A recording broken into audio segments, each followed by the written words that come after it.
ప్రజాగళంలో నువ్వు ఏర్పాటు చేసుకున్నటువంటి ఒక రాజకీయ మీటింగులో మైకు సరిగా పనిచేయకపోతే ఆ మిక్సింగ్ ప్రజల మధ్యన ఎక్కడో తీసుకెళ్లి పెడితే అది పని చేయకపోతే అది భద్రతాలోపం అని ప్రభుత్వాల మీద నెట్టేస్తున్నావే. ఏమిటి దౌర్భాగ్యమైనటువంటి పరిస్థితి? అసలు నువ్వు మాట్లాడుతున్నప్పుడు కానీ, పవన్ కళ్యాణ్ గారు మాట్లాడుతున్నప్పుడు కానీ, మోడీ గారు మాట్లాడుతున్నప్పుడు కానీ చైర్లన్నీ ఖాళీగా ఉన్నాయే. ఎందుకు ఖాళీగా ఉన్నాయి? అది కూడా ప్రభుత్వ భద్రత లోపమా? ఇది సరుకు లేకే కదా, నీ పార్టీకి సరుకు లేదు, ముగ్గురు కలిసినా సరుకు లేదు, జనం రాలేదు, చైర్లన్నీ ఖాళీగా ఉన్నాయి. ఇంత వైఫల్యం చెంది ఈ వైఫల్యాన్ని ఎవడి మీద నెడదాం?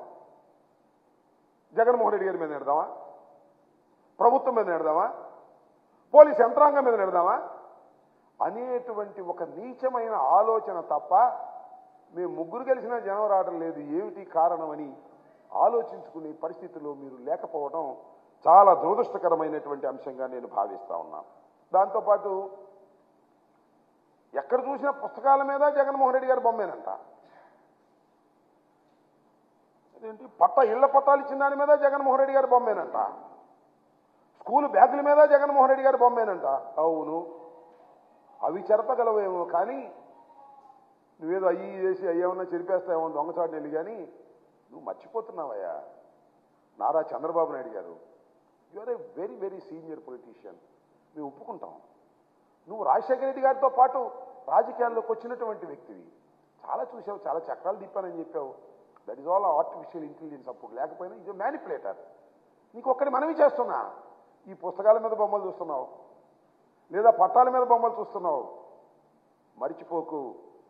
రాజశేఖర రెడ్డి కుమారుడు జగన్మోహన్ రెడ్డి ప్రజల గుండెల్లో బొమ్మ ఉన్నాడయా, పిచ్చోడా, గుర్తుపెట్టుకో.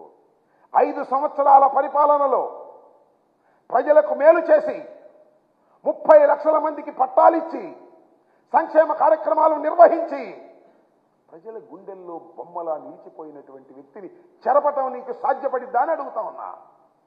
ముగ్గురు కాదు, 3 కోటి మంది ఏకమైన జగన్మోహన్ రెడ్డి గారు ప్రజల గుండెల్లో ఏర్పాటు చేసుకున్నటువంటి చిత్రాన్ని చెరపలేరెవరు.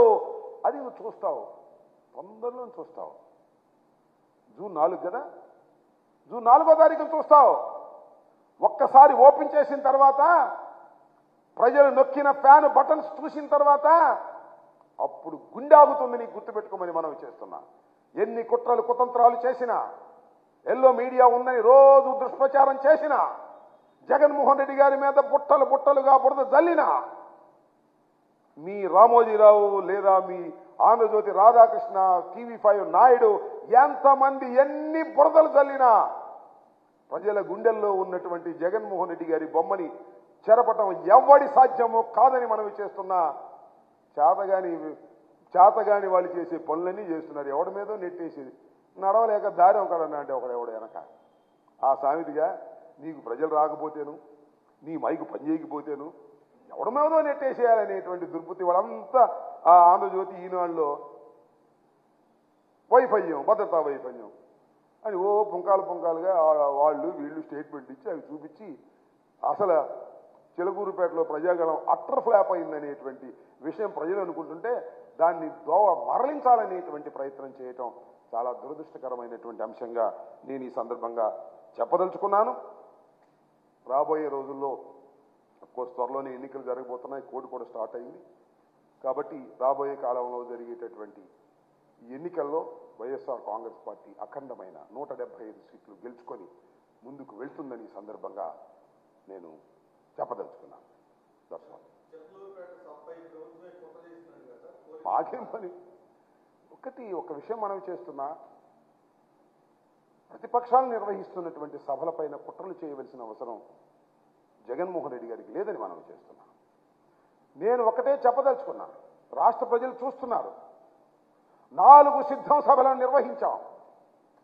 ఎంత అద్భుతంగా నిర్వహించాము, ఎంత అద్భుతంగా ప్రజలు వచ్చారు, ఎంత అద్భుతంగా ప్రజలు దాన్ని రిసీవ్ చేసుకున్నారో మీ టీవీలోనే చూడమని మనం చేస్తున్నాం. మీకున్నటువంటి టీవీలోనే చూడమని మనం చేస్తున్నాం. మీరు నిర్వహించారే, జెండా సభ నిర్వహించారు పవన్ కళ్యాణ్ గారు మీరు కలిసి.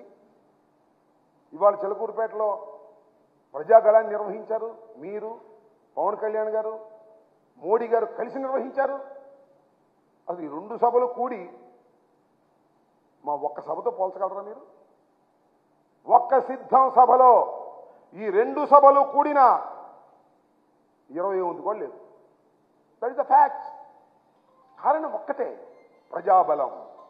జగన్మోహన్ రెడ్డి గారి సభలంటే ప్రజలు తరలి వస్తున్నారు. మీ ఉమ్మడి సభలంటే ప్రజలు తరలి రావడం లేదు, తోలినా రావడం లేదు. మీ మీద ప్రేమ లేదు, ఎందుకంటే మీ పరిపాలన వారికి నచ్చలేదు. జగన్మోహన్ రెడ్డి గారి మీద ప్రేమ ఉంది, కారణం వారి పరిపాలనలో ప్రజలు సుఖశాంతులతో ఉన్నారు. 2,72,000 కోట్ల రూపాయలు బటన్ నొక్కితే అకౌంట్స్లోకి వేసినటువంటి ప్రభుత్వం ఇంతకు ముందు ఎప్పుడైనా ఉందా? లేదు. భారతదేశంలో ఏ రాష్ట్రంలో అయినా ఉందా? ఒక్క జగన్మోహన్ రెడ్డి గారి ప్రభుత్వం తప్ప. అలాంటి ప్రభుత్వాన్ని ప్రజలు ప్రేమిస్తారు. ఎంత దూరమైనా ఆ ప్రయాణం చేసి ప్రజలు వస్తారు. ఇది సత్యం, ఇది వాస్తవం. ఈ వాస్తవాన్ని గమనించక ఏదో ఆర్టిఫిషియల్ ఇంటెలిజెన్స్ ఏనో, లేకపోతే మీరే వార్తలు రాంచుకుని ఈనాడులోను ఆంధ్రజ్యోతిలోను ఈ పచ్చ మీడియా వార్తలు రాంచుకుని అవి చూసి నిజమని భవించి మీరు పప్పులో కాలేసుకుంటున్నారు ఆయన. ఇది గమనించాలని కూడా ఈ సందర్భంగా నేను చెప్పదలుచుకున్నాను. ఎస్, అదేగా నేను చెప్పదలుచుకుంది. సభ మొత్తం నిర్వహించింది మీరు. ఎలక్షన్ కోడ్ ఉంది, మైకులు కూడా ప్రభుత్వాలు అరేంజ్ చేయాలా? లేకపోతే పోలీసు వారు మేము ప్రభుత్వాలు వైఎస్ఆర్ కాంగ్రెస్ పార్టీ వచ్చి మీ మైకులు మేము అరేంజ్ చేయాలి అని చెప్పండి, నాకు అర్థం కాలా? లేకపోతే మేమే మీ జనాన్ని దోలాలా? What is this? సింపుల్. మీ వైఫల్యాలను ఎదుటివారి మీద నెట్టడమే మీ ఉద్దేశం. మీ అభద్రతా భావాన్ని ఎదుటివారి భద్రత లేదనేటువంటి మాటలు మాట్లాడుతున్నారు. చేతగాని మాటలు మాట్లాడుతున్న ఓ చంద్రబాబు, నీ పని అయిపోయింది. Over. After this election you will exit from the politics. మీ అబ్బాయి కూడా ఎగ్జిట్. మీ అబ్బాయికి అసలు క్వాలిఫికేషనే లేదు.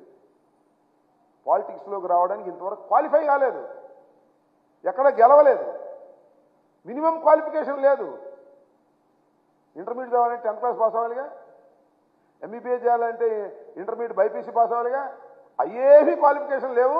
ఒకసారి మంత్రి అయ్యాడు, ఇంతవరకు క్వాలిఫికేషన్ సంపాదించలేదు. సో ఆఫ్టర్ దిస్ ఎలక్షన్ రా Chandrababu Naidu garu will exit from the politics.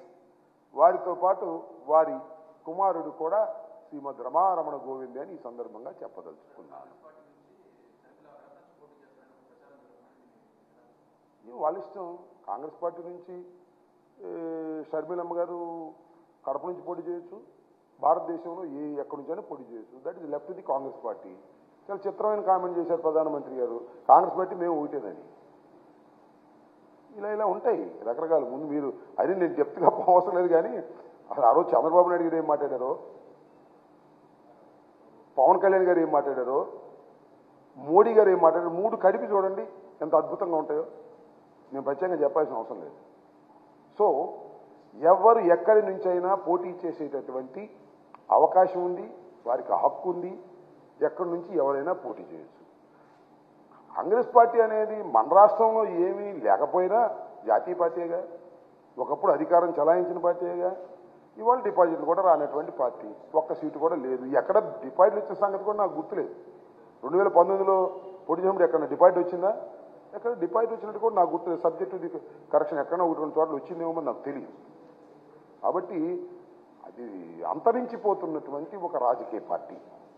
ఆ అంతరించిపోతున్నటువంటి రాజకీయ పార్టీ నుంచి కడపలో నుంచి ఉంటే ఏంటి, వరంగల్లో నుంచి ఉంటే ఏంటి, నర్సాపేటలో నుంచి ఉంటే ఏంటి, ఎక్కడి నుంచి ఉంటే ఏంటి? కాంగ్రెస్ ఆంధ్ర రాష్ట్రంలో అంతరించిపోతున్నటువంటి రాజకీయ పార్టీ. Okay, thank you.